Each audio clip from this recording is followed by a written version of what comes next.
buenas, Alicia Loncón. Soy cacique de la comuna de Castro. Bullice, chileno o chileno bullice, que da lo mismo. Pero yo no andoy diciendo nada en contra de su pueblo suyo. Oye, no digo nada en contra de los mapuches. Entonces usted no puede hablar de nosotros de esa manera. Nosotros no somos mapuches. Somos bullices de Chiloé. Eso es lo que somos nosotros. Somos un pueblo tranquilo. Construir y no destruir. Eso somos nosotros. Para que sepa la diferencia de tu etnia tuya con la nuestra. Y también ustedes no son etnia chilena. Tú mismo lo dijiste en la convención cuando fuiste presidenta, que no eran etnia chilena. Entonces, ¿por qué nos gastas tanto a nosotros? Nosotros tenemos como 13.000 años, usted tiene 1.500 años. Entonces, ¿a dónde tenéis la diferencia? Esa es la diferencia. Un pueblo de paz con un pueblo agresivo. Nada más. Mi nombre es Dori Silva. Yo soy chilena huilliche. Quiero contestarle a la Muena Loncón. Lo vi por las redes sociales diciendo, no sé con qué autoridad, pero diciendo que nosotros éramos mapuche. Elisa, te quiero invitar. Ven para Chiloé. Vamos a mariscar. Vamos a sacar tacas. Vamos a sacar pinucas. Vamos. ¿O tú me invitarías a eso allá a tu territorio? ¿Me invitarías a mariscar? Aprende de nosotros. Estudia lo que somos nosotros. Conócenos para que puedas hablar. Dice también que nos ha ayudado. ¿Tú a nosotros? ¿Qué nos ha ayudado? Me gustaría que me aclararas todo eso. Me da vergüenza escuchar a alguien que se dice ser mapuche y que no lo es. Porque ustedes mismos dijeron en la convención que eran mapuches, que no eran chilenos, que habían venido de no sé a dónde. Nosotros somos huilliches, somos chilenos. Entonces, ¿quién está usurpando aquí? Son ustedes, eres tú. Y no quiero escuchar de nuevo que vuelvas a decir que soy mapuche. Yo soy huilliche. Dori Silva es huilliche. Que vemos que saca algunos videos, que no están muy contentos, parece que no se sienten representados. Lo que pasa es que huilliche significa gente del sur. Ellos son mapuche. Claro, ellos son mapuche como nosotros, solo que tienen, regionalmente tienen una diversidad territorial como existe en todas partes. Y ellos fueron también educado, colonizado para que no se reconocieran con nosotros. Lo que a mí me molesta es que no se respeta la propiedad privada. Claro. Ese campo está inscrito a mi nombre con todas las de la ley y yo se lo pagué al Estado como parcela de la reforma agraria. Y hoy día el Estado no es capaz de defender el Estado de Derecho. ¿Cómo lo vamos a hacer nosotros? Tenemos que comenzar, en vez de comprar maquinaria para producir la tierra, que harto falta nos va a hacer la producción en estos próximos años, porque el mundo se ve amenazado con hambre. Vamos a tener que comprar armas para defendernos. Leía ahí que estaba un poco molesto porque le gritaban merluzo y otras cosas más. Los apodos siempre se ganan. Piraña y otros. Pero lo peor que se puede hacer frente a los apodos es reconocerlos. Cuando son simpáticos todo el mundo dice ya, es simpático. Pero cuando no le agrada es lo peor. Mejor es una dignidad a esa altura. No puede estarse fijando quién le diga esto o lo otro, a pesar que lo del merluzo es un dicho español que significa bobo, necio, tontorrón y otras cosas más. No debería, a la altura, al nivel que está Gabriel, no debería reconocer aquello. Mamarracho también, escuché el otro día que le habían dicho. Yo no lo haría, particularmente yo no lo haría, porque no voté por él, ni votaría, pero es mi presidente es el presidente de mi país, pero no todo el mundo piensa lo mismo. Ahora, cuando la gente está desilusionada, yo me doy cuenta en los estadios, al jugador que amaron en una oportunidad, al entrenador que amaron en una oportunidad, cuando no hace lo correcto, las cosas que le gritan al árbitro y las cosas que le gritan a los jugadores. Debería tomar por ese lado. Cuando se tiene apodos y uno considera que son ofensivos, no los reconozca. Y segundo, trata de hacer todo lo posible para no merecerlo. Que la izquierda se ha encargado y ocupado de forjar la batalla cultural, de hacer la batalla cultural, de reescribir la historia, de inventar mitos, de inventar fetiches, de inventar episodios épicos, de inventar, de ocultar sus miserias y matanzas y violaciones a los derechos humanos. De hecho, la izquierda se ha adueñado de los derechos humanos de una manera vergonzosa, siendo que es el espacio político ideológico que en ejercicio del poder más ha violado los derechos humanos en la historia del hombre. Nótese que se le atribuyen al nacionalsocialismo 6 millones de muertos, bueno, la izquierda tiene 100 millones de muertos. Entonces, esto es un fenómeno global, y de hecho, como pasan los años, la izquierda reescribe la historia, oculta sus miserias, oculta sus fracasos, confunde la opinión pública, miente con sus fetiches y con sus personajes, con sus gigantes de cartón, arma todo un discurso. La derecha no sale a defenderse porque no se prepara, no se ocupa, se ha quedado inactiva, creyendo que solamente con una explicación económica le bastaba como para permanecerse políticamente en pie. Finalmente, ¿con qué nos encontramos? Con que desde Canadá hasta la Argentina, a excepción de Brasil y algún que otro país, todo sea de izquierda. Y sirve también para que no se repitan en el futuro errores groseros como los que se cometió del 70 al 73, que algunos imbéciles pretenden repetir o reeditar ahora con el triunfo de Boric y el regreso del comunismo al poder. Así fue lo que le sucedió al capitán de Carabineros, Hugo Navarro, esposo, hermano, hijo y padre de familia, hoy privado de libertad por defender Chile. El 19 de octubre de 2019, el capitán Navarro se encontraba en su último día de licencia médica, como bien él lo relata. En el año 2019 se vivieron momentos de grandes movilizaciones sociales, muchas de prácticamente todos los servicios públicos, marchas que hasta el estallido social no se había perdido ninguna. Mantenía contacto directo con los organizadores y acompañaba a cada una de ellas, disponiendo de servicios policiales encabezados por él en terreno, y nunca había tenido dificultad con la excepción del día 19 de octubre de 2019, ya que en la marcha convocada para ese día atacaron al cuartel, causando muchos daños a la infraestructura pública y privada, con un descontrol y violencia nunca antes vista en la comuna de Ovalle. Se encontraba en su último día de licencia médica, continúa relatando, y ese día, el 19 de octubre de 2019, concurrió a prestar cooperación a la comisaría, ya que le estaban atacando como a la gran mayoría de los cuarteles de carabineros en el país.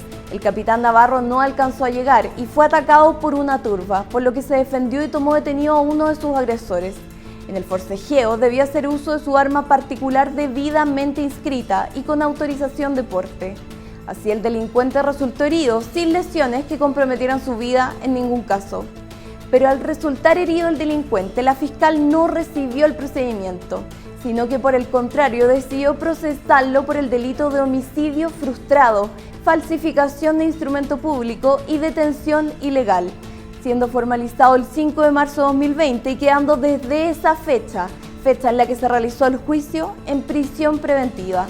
Dentro de las pruebas entregadas, Montano y Alfaro presentan un video con el que argumentan que el día 20 de octubre de 2019, a las 15 horas, se encontraban rumbo a una panadería en el sector céntrico de Coquimbo, cuando según ellos fueron atacados por carabineros, identificando como responsable al capitán Luengo. Sin embargo, un peritaje realizado a este video logró identificar que, en primer lugar, la fecha de creación del archivo del video no corresponde a la de los acontecimientos. Según el peritaje, el archivo fue creado el 21 de octubre a las 21:16 horas, con fecha posterior a los supuestos hechos, y sufrió además una modificación nuevamente el 25 de octubre. Sumado a esto, Montano y Alfaro eliminan el audio del video para así evitar dar a conocer su agresión a funcionarios de Carabineros. Posteriormente, en un segundo archivo entregado al juzgado que estos mismos sujetos refieren haber grabado con sus propios celulares, el peritaje identifica que no existe fecha de creación del archivo de video y se registra una fecha de modificación del archivo realizada con fecha 18 de noviembre de 2019, es decir, casi un mes más tarde que los hechos denunciados. Además, se concluye que el archivo fue editado en su audio, sufriendo 2 cortes en este, pero no solo eso, sino que además manipularon el video, eliminando fotogramas y copiando otros para dar vida a un relato absolutamente ficticio y malicioso.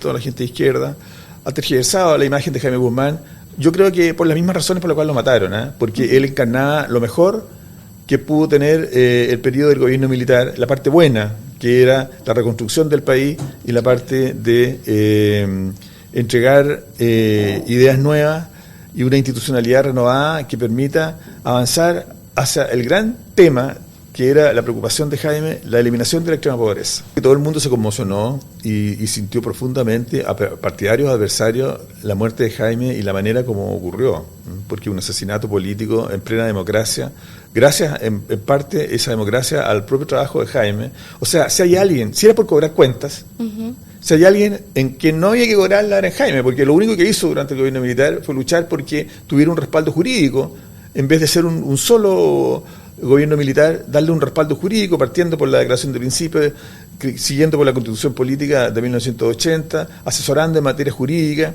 tratando de darle, creando además una red de funcionarios civiles, generalmente abogados o economistas, que respaldaran al gobierno militar para que no fuera solo castrense esto, de manera que su labor dentro del gobierno militar fue quitarle lo más militar posible y transformarlo en lo más civilmente posible. Y de la nada se la tiran al parabrisas del bus. Y al golpear en el parabrisas, se explosionan y yo siento que me quemo todo, entero, completo. Mi rostro, mis manos. Fueron segundos que yo solamente vi una llamarada de fuego que me viene y no sentí nada más. Después despierto, me miro en los antiguos espejos retrovisores que tenía en las micros antiguas y me pude ver que tenía todo el rostro quemado. Estaba todo mi rostro desfigurado. Mi cabeza humeaba, salía humo. Fue una figura dantesca, una figura que no logré tomar en ese momento la dimensión de lo que estaba pasando. Simplemente vi que ya el bus estaba vacío, toda la gente había bajado. Y yo al intentar bajar, la gente se horroriza, se arranca, huyen y pedían una ambulancia, pedían algo. Y la verdad es que el mismo chofer, dueño de la micro, dice que me iba a llevar al hospital Sotero del Río, que está más o menos cerca. En el hospital nos atendieron. Me acuerdo perfecto que cuando yo ingresé a uno de los pabellones, a una de las salas, los box, me empezaron a limpiar con agua. Y una voz decía, no, hagan algo con un ácido, con sal, porque al parecer es ácido. Y de verdad que cuando me dieron otra cosa y me limpiaron con otra cosa que tiene que haber sido una solución salínica, se sentía igual que un pescado frito. Nunca se me va a olvidar ese sonido de cómo mi piel empezó a... Y dijeron, no, estas quemaduras tienen que llevarla a la posta central. Y me llevaron en la posta central. Todavía tengo mi memoria ulular de la ambulancia, un viaje interminable, donde cada cierto tiempo la ambulancia saltaba por seguramente las piedras y las barricadas que habían. Llegar a la posta central y me acuerdo un pinchazo en el brazo tan fuerte y doloroso que ahí nada más. Supe después que estuve 11 días hospitalizado, 3 de ellos en estado grave, coma inducido. Se le avisó a mi familia que llamaran a un sacerdote para que me diera la extrema unción, porque no tenía posibilidades de vida. Además me había ingresado una bacteria a los pulmones, estaba muy complicado. Pero bueno, creo que la misericordia de Dios fue mucha. Escuchó la oración de mi madre, que es una mujer cristiana. Así que de ahí me trasladaron un poco mejor, estabilizado ya, a la Mutual Instituto de Seguridad del Trabajo. A partir de la declaración jurada, digamos, entregada por Pedro Franco Rivas, obviamente que queda de manifiesto, digamos, cuál ha sido la intención, la manipulación de que como un canal como Chilevisión, como un periodista, un profesional de las comunicaciones, puede llegar a violar, a vulnerar más que nada la condición de calle que esta persona tenía el año 2015, haberla violado en su vulnerabilidad más expresa, como era situación de calle, drogadicción, alcoholismo, etcétera. ¿Y para qué? Para culpar a un inocente. Sin embargo, me caben muchas dudas respecto a ello, más que nada, más allá del propósito tan deleznable, algo que me golpea muy fuerte, digamos, es cómo ese canal y ese periodista, el por qué y el para qué de ello. ¿Culpar solamente a un inocente o hay algo más? No puedo contestarte qué busca Jimena Chong con este tipo de persecución penal enconada, politizada, sesgada, discriminatoria, no lo sé. Lo que sí puedo decirte es que no se ajusta a la exigencia o a lo que es su función, según la Ley Orgánica Constitucional, de investigar de manera objetiva las causas y menos a los estándares internacionales que ya no se conforman con objetividad, sino que exigen además imparcialidad. Jimena Chong, en su labor como persecutora penal, está muy por debajo del estándar de lo que es el respeto a los derechos humanos de las personas, especialmente de los imputados, en cuanto a la igualdad ante la ley y en cuanto a tener el derecho a un juicio justo.